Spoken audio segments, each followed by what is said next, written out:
I think it's essential that children, preschool children, any children, are exposed to story. I don't think that matters if that's a written text or if it's just a verbal text. I think access to words is really just the most important element of that.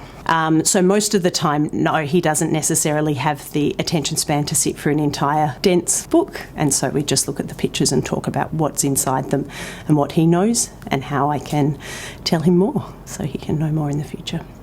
As a teacher, I think the most powerful thing a parent can do for their child is to talk to them. Talk to them, read to them, explain and explore the world in an actively engaging way, which so often means words. It doesn't matter what language you do that in the language you are most comfortable with. A jolly, happy soul made of snow. A snowman? Snowman. No, an elf on a shelf. So reading at home can look like a number of different things, and really, as long as you're reading, it doesn't matter what it looks like.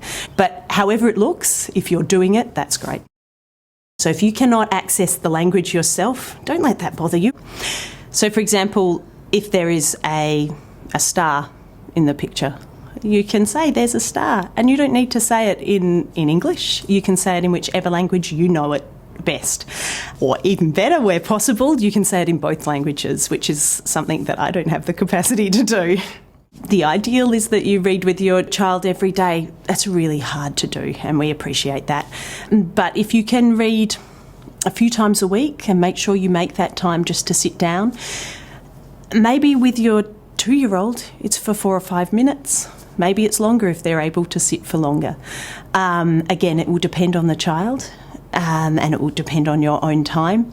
But what we do know is the more reading you do, the better your language becomes and the greater your ability to go deeper into education. There is language everywhere. It doesn't matter where you find it. Schools will send home books for you to read with your child. If you can read them, great. If there are other books in your household, fabulous. You read them instead if you want to.